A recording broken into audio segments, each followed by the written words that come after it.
안녕하세요. 김남미입니다. 이제 오늘은 국어 취업 및 진학 글쓰기에 대한 논의를 할 거예요. 8강 끝나면서 제가 여러분들한테 뭔가 퀴즈를 낸 거 기억하시나요? 사실은 제가 이제 일상의 강의에서는 이런 일을 많이 해요. 왜냐하면 질문이 생겨야 돼요. 또는 짜증이 많이 나야 돼요. 그럴 때 얘가 짜증이 난다라는 건 무슨 뜻이냐면 여기서 내가 궁금한 게 생긴다라는 거죠. 여러분들이 이제 취업에 임박해서는 내가 지금 화가 난 지점이 무엇인가를 생각하는 게 되게 중요해요. 그래서 그 내가 화난 지점이 중요하면 계속 가는 거고, 이게 중요하지 않으면 얘를 털어내기 위한 더 중요한 일을 하는데도 꽤 도움이 됩니다. 그래서 저는 우리 학생들을 상당히 많이 괴롭혀요. 짜증나는 점 없니? 이렇게요. 그 짜증을 풀어가기로 하죠. 일단은 우리는 지난 시간에 글쓰기의 실제에 대해서 논의를 했고, 우리가 만나는 글들이 모두 대상이 될 수 있다는 얘기를 했어요. 우리는 오늘 취업 및 진학 글쓰기를 하게 될 텐데요. 여러분들이 여기서 짜증이 나야 된다고 했어요. 일단 짜증이 나야 된다라고 말했을 때 어떻게 하자 그랬죠? 중요한 것 생각한다, 함께 생각한다, 의도와 목적을 생각한다 그랬어요. 그것이요, 이 짜증에도 관여합니다. 취업 및 진학 글쓰기를 딱 보고 일단 자기소개서하고 논술을 딱 봤어요. 가장 쉬운 길은 얘를 보고 에이? 나 이거 쓸 일 없는데요? 라고 생각할 수도 있죠. 괜찮아요. 그래도 괜찮은데 제가 뭘 했죠? 한 부분만 보고 생각하는 것은 내가 할 수 있는 더 큰 생각을 안 하는 거일 수도 있다고 그랬잖아요. 제가 늘상 이렇게 8강, 9강 이렇게 보여드리는 이유는 관계를 생각해야 더 크게 볼 수 있기 때문이거든요. 그러면 두 개를 같이 봅시다. 글쓰기 실제가 있단 말이죠.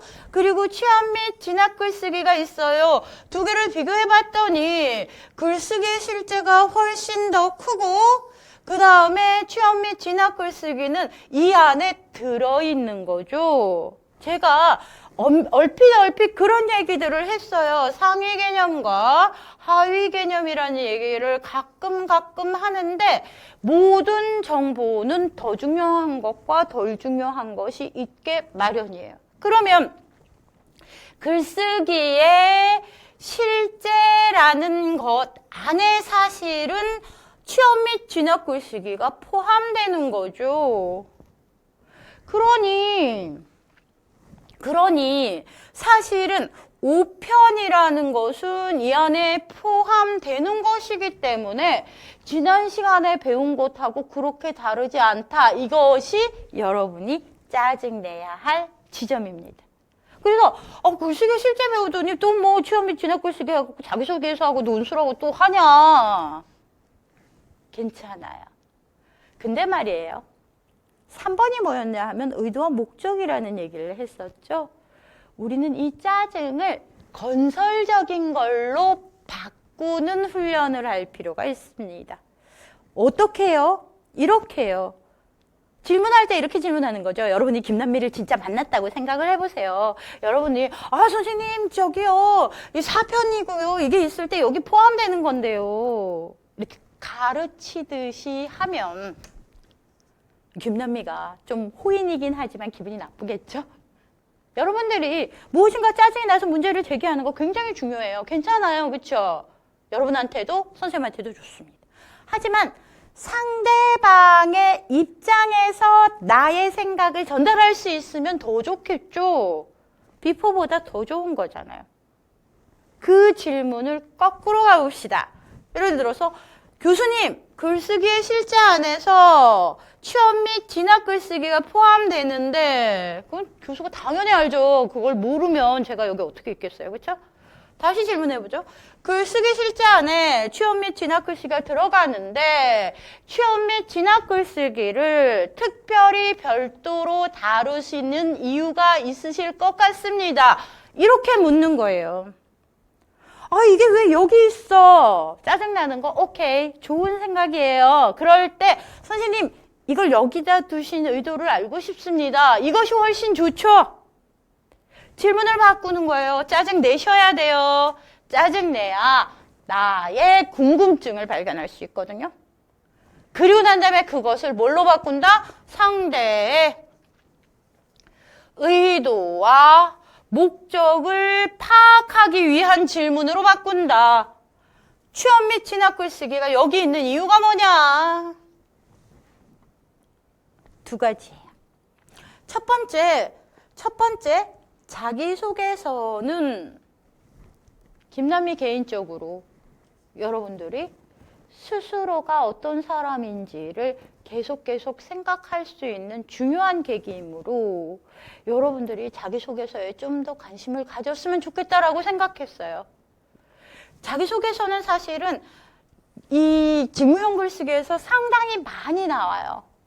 그래서 시험을 위해서도 중요하지만 여러분 스스로에 대해서는 여러분밖에 설명할 수 없기 때문에 자기소개서라는 말에 여러분이 조금 더 관심을 가지셨으면 좋겠다라는 욕심이 저는 있었어요. 그래서 사실은 원래 이 5편이 없었던 부분이거든요. 그런데 출판사에서 교수님 더 강화하고 하고 싶으신 분이 있으면 더 부분을 늘려주세요 했을 때 제가 강화한 부분이 여러분들 아시겠지만 이 부분하고 그 다음에 이 부분, 요 두 부분이었습니다. 그래서 시험 자체에 대해서 잘 아는 것이 중요하다. 그러면서 무슨 얘기를 했냐면 시험 자체에 대해서 아는 것만큼 뭐도 중요하다. 그 시험에서 내가 어떻게 하는지가 중요하다. 이렇게 말씀드렸잖아요. 똑같아요. 이 시험에서 자기소개서 중요합니다. 이 시험에서 자기소개서가 중요한 만큼 중요한 지점이 뭐냐면 여러분에 대해서 누구보다도 여러분이 잘 알고 계실 거예요. 그런데 말이죠. 우리는 글을 써야 생각한다고 했잖아요. 글쓰기 자체가 사고다. 내가 누구인지에 대해서 막상 쓰려고 하면 쑥스러워서 또는 잘 모르겠어서 당황스러운 사람들이 되게 많을 거예요. 그건 무슨 뜻이냐면 여러분 스스로가 여러분에 대해서 많이 생각하지 않았다는 것을 의미합니다. 그래서 적어도 나는 다른 누구보다 나에 대해서 잘 알아야 한다. 그런 의미에서 자기소개서는 여러분이 취업을 하든 어디를 하든 실용적인 목적에서 굉장히 중요하지만 특히 여러분의 삶을 여러분 스스로 꾸리기 위해서 내가 뭐지? 라는 생각이 항상 여러분들 주변에 있었으면 좋겠어요. 그런 의미에서 일단 자기소개서를 여기에다가 체크를 했습니다. 그래서 덧붙인 거죠. 교수님 알겠어요. 교수님께서 스스로에 대해서 알아라 라고 하시는 건 알겠는데요. 테스형처럼 말이죠. 그렇죠? 그래서 여러분들이 저기 자기소개서를 쓴 거는 일단 이해를 하겠어요. 근데 말이에요, 선생님. 논술은 왜? 똑같은 얘기가 나오겠죠? 논술은 왜? 제가 처음 여러분들한테 이렇게 딱 여러분들 만나면서 최초로 했던 얘기가 뭐냐면 글쓰기는 상당히 오래 걸립니다. 사람마다 다르고요. 종류에 따라서 다르고요. 굉장히 오래 걸려요. 그 오래 걸리는 시간 중에서 상당량을 차지하는 것이 뭐냐면 계획하는 거예요. 글을 쓸 때 우리는 다 알고 글을 쓰는 경우는 없어요. 글을 쓰면서 거기에 대해서 생각하는 거란 말이죠. 그래서 뭔가를 찾고 그것 중에서 뭔가 제일 멋있다 이래서 얘를 넣고 계율을 쓰고 이런 단계들이 훨씬 오래 걸린단 말이에요. 이게 80% 이상이고 실제로 글을 작성하는 것은 이거보다 적게 걸릴 수가 있어요. 작전 짜는데 훨씬 더 오래 걸리고 여러분들이 어떤 프로젝트를 함에 있어서도 PPT 만드는 게 오래 걸리는 게 아니라 이 프로젝트의 모양을 만드는 데 훨씬 오래 걸린다. 여러분들 김남미 말을 들으면서 항상 어떤 생각하셔야 되냐면 김남미가 저 얘기를 왜 하지? 라는 생각을 같이 해야 돼요. 최초 질문이 뭐였죠?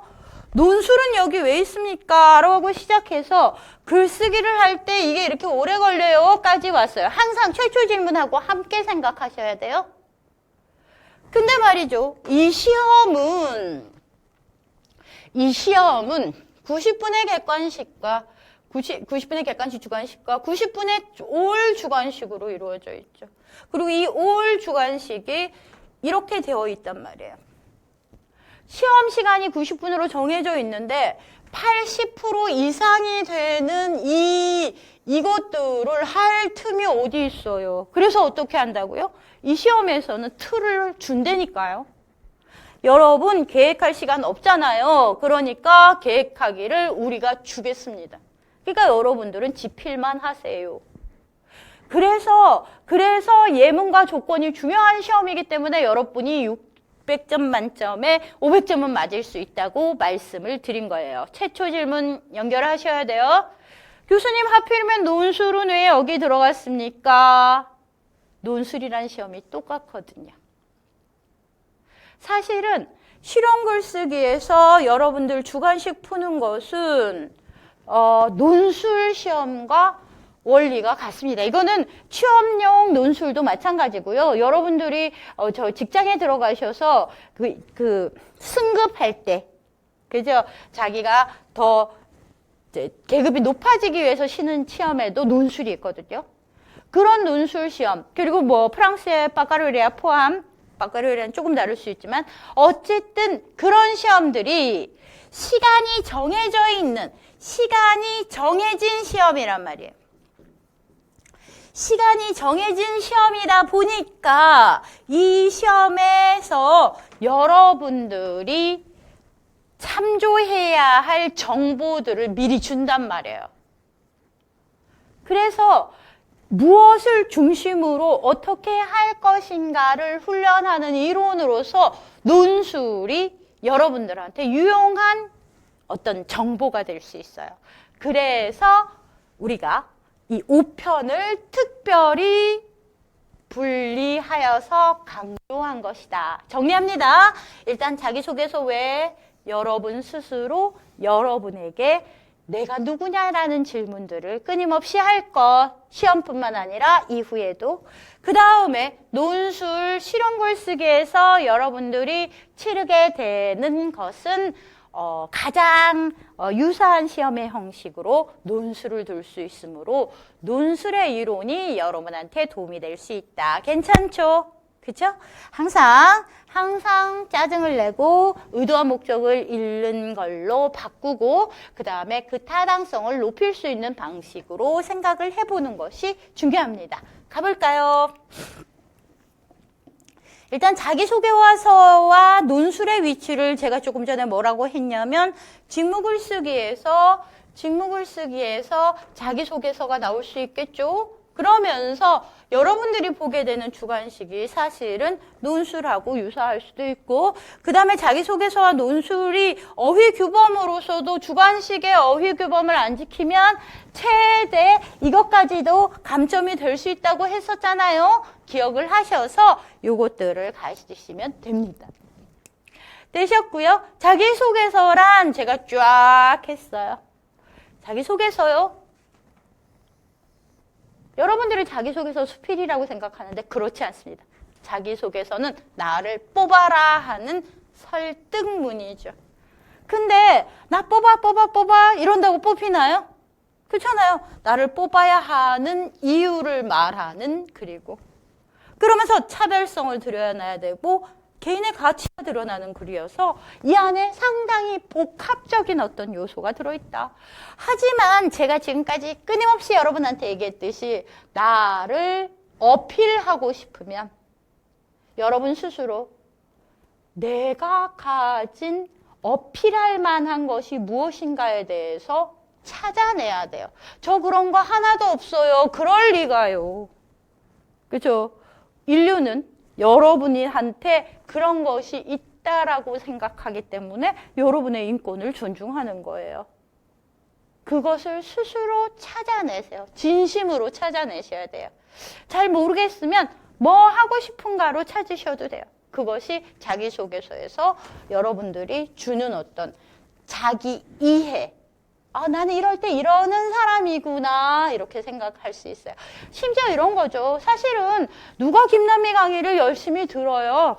그죠? 특강할 거 너무너무 많아서 강의를 참 듣기 힘들어요. 근데 여러분들은 저 하나도 없는데요 라는 답을 하고 있다라는 것은 이 강의를 진지하게 열심히 듣고 있는 거죠. 그 안에서 여러분들의 난 뭔가를 하기 위해서 되게 꼼꼼하게 나 다른 정보를 수용할 수 있는 사람이구나, 이런 식으로 스스로를 설득할 수 있는 어떤 것들을 연습하시면 됩니다. 그래서 객관식으로 이런 문제들이 나와요. 여러분 이제는 푸실 수가 있겠죠? 풀어보세요. 항상 중요성을 생각하고 관계를 생각하고 의도와 목적 생각해야 한다는 건 똑같고, 이 안에 있는 것들이 앞서서 본 것이 PPT나 그 다음에 제안서나 이런 거였다면 자기소개서로 바꿔서 나타날 수도 있다라는 걸 보여드리는 거고요. 주관식 역시 마찬가지예요. 이런 시험이 다시 나올 것 같지는 않은데요. 이제 기출문제예요. 보시면 아예 그때 개요짜기를 해서 서론에 요걸 써라, 본론에 요걸 써라, 이런 식으로 해서 개요를 보여주고 그것을 쓰는 문제가 나온 적도 있어요. 그런데 똑같은 문제는 안 나오기 때문에 자기소개서로 이렇게 문제를 내는 경우는 별로 없을 것 같아요. 하지만 여러분 이거는 꼭 써봤으면 좋겠어요. 여러분 스스로. 그죠? 한번 써서 자기소개서는 무엇을 하는 것인가 보다도 지금 현재 나는 어떻게 설명할 수 있는가를 이야기한 글로 써봤으면 좋겠습니다. 그 다음에 이제 논술을 보죠. 지금까지 해왔던 거예요. 일단 글쓰기는 일단 뭘 뺐어요, 우리는? 시나 소설이나 희곡, 수필과 같은 창의적 글쓰기, 이거 정말 좋은 글쓰기고 인류에게 도움이 되는 감동적인 글쓰기지만 실용적 글쓰기에선 일단 여기에 대해서는 잘 다루지 않는다. 그렇다면 글쓰기의 설명, 해설, 논설문이 있는데 이 논술은 사실은 이런 어떤 설명적 요소, 해설적 요소, 논설문의 요소가 다 섞여 있는 글이다. 그래서 설명과 예측, 추론축이라 그랬죠? 주장을 제기하고 주장을 논증하는데 중요한 것은 우리가 이 주장을 논증하기 위해서 자료가 어마어마하게 많이 필요하잖아요. 그거를 시험에서 미리 주는 글이다. 이렇게 생각을 하시면 됩니다. 그래서 논술을 위한 일반적인 주의점을 제가 말씀드렸는데요. 이게요, 김남미가 지금까지 주관식 풀 때 항상 뭘 보자? 예문과 뭘 보자? 예문과 뭘 보자? 조건을 보자 했던 거하고 똑같은 말이에요. 보세요. 일단 제시문을 이해하는 게 중요해요. 핵심 아이디어와 주제어를 정리해라. 그래서 가장 중요한 거 두 가지, 주제와 구조다. 주제와 구조, 그 관계를 핵심 어구로 푸는 것이다 라는 어떤 이 논술의 이론과 김남미가 지금까지 강조했던 것들이 일치한다는 점을 발견하실 수가 있어요. 제가 그랬죠? 의도와 목적이 무엇인지를 생각하는 것이 중요하다. 나의 의도와 목적을 아는 것, 남의 의도와 목적을 아는 것을 일치시키는 것이 실용 글쓰기의 목적이라는 점을 기억하시면 됩니다. 그래서 관계를 파악하고, 이거 다 관계 파악하라는 거예요. 이론들 여러분들 읽으시면서 외우시면 안 돼요. 김남미가 논의한 거에서 가장 중요한 것들을 중심으로 논의를 이어가시면 됩니다. 개요 활용해라. 실용 글쓰기는 논술에서 한 칸 더 가서 개요까지도 미리 주는 경우가 많다. 그렇죠? 단락을 활용하는 건 기본이다. 이렇게 생각하시면 되고요. 어문, 규범, 준수 중요하다고 했죠. 최대 50점까지 200점짜리 문제에서 최대 50점까지 감점할 수 있음이라는 채점 기준을 제가 본 적도 있어요. 일단 제가 여러분들한테 초반부에, 그러니까 2강에서 말씀을 드렸어요. 분량. 처음에 실용글쓰기 시험 나왔을 때는 거의 1200자 정도였는데, 그래서 이제 여러분들이 시간에 이제 부담이 너무너무 증대되니까 지금 800자까지 왔어요. 그럴 때 제가 최초로 드렸던 질문이 800자. 그게 도대체 어느 정도의 양인가에 대한 자기 가늠자가 있어야 된다 그랬잖아요. 그렇죠? 그래서 그때 뭐라 했냐면 A4용지 반장도 안 되는 글이다. 그럼 이제 여러분들 A4용지 반장, 거기에 대한 가늠보다 더 중요한 것이 뭐냐면 여러분의 문장이 100자라면 10문장짜리고요. 여러분의 문장이 80자라면 더 줄겠죠. 그래서 이 800자라는 글은 뭐 작다면 8문장, 많아도 15문장, 16문장을 넘어서지 않은 짧은 글이다. 그러면 대체로 그것이 4단락 정도 되는데, 예를 들어서 내가 15문장이라면 뭐 서론 3문장, 결론 3문장, 본론 1, 5, 본론 2, 뭐 이런 식의 어떤 감들을 잡아갈 수 있어야 한다라는 말씀을 드렸고요. 최근에 글에서는 전에 주관식 문제에서도 보셨지만, 그리고 다음 10강에서도 제가 간단하게 안내를 드릴 텐데, 거기를 보시면 아예 몇 문장이라는 어떤 단서까지도 제공을 해 줍니다. 그래서 여러분들이 그러니까 논술 자체가 가지는 어떤 특성이 이 시험 글쓰기의 특성과 동일하다는 점을 꼭 기억하셨으면 좋겠어요. 그래서 일단 보시면 우리 대표적인 거 보면 찬성 측, 반대 측 이렇게 되잖아요. 그러니까 논술과 관련돼서 쭉 이제 이게 돼 있는데, 딱 보자마자 우리 어떻게 하자 했죠? 문제 푸는 방법? 조건을 가지고 예를 보면서 제목도 봐야 돼요. 일단 멈추시고, 동영상 멈추시고, 스탑하시고, 푸세요. 얼마 걸렸나요? 생각해 보세요. 그리고 다 풀고 난 다음에 열으시면, 일단 찬생 측 논제잖아요. 논제가 뭐예요? 내가 지금 논의하는 거리가 뭐냐? 일단 난 뭐에 대해서 얘기하고 있지?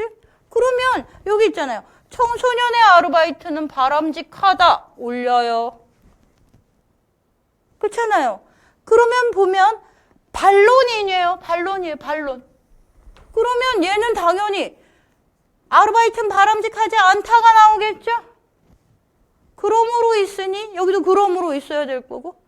그러면 청소년 아르바이트가 바람직하지 않다 근거는 여기 있겠죠? 여기서 찾아서 위로 올라가야 되겠죠. 단순 업무라서 책임감을 본문에서 찾는 거예요.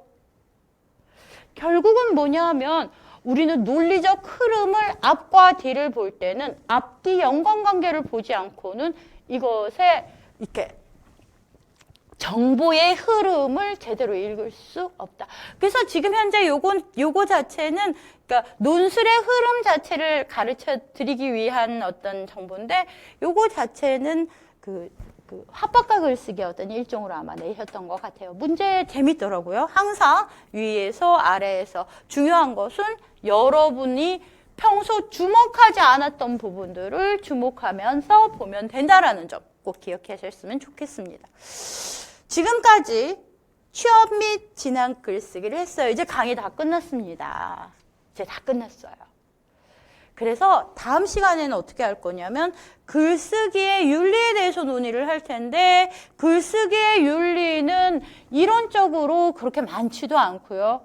이 시험에서 사실은 끼케야 한 문제 정도, 전체에서 한 문제 정도 나올 텐데, 거기에 대한 이론을 가르치는 데는 한 10분 정도 소요가 될 것 같아요. 그러나 하나의 강좌를 10분 만에 끝나는 거 좀 아깝잖아요. 그래서 제가 여러분들한테 주관시간 문제를 풀라고 하고 거기에 대해서 얘기를 하면서 전체 강좌를 정리하는 것으로 다음 강의를 마칠 것입니다. 이제 한 강 남았습니다. 다음 시간에 뵙겠습니다. 김남미입니다.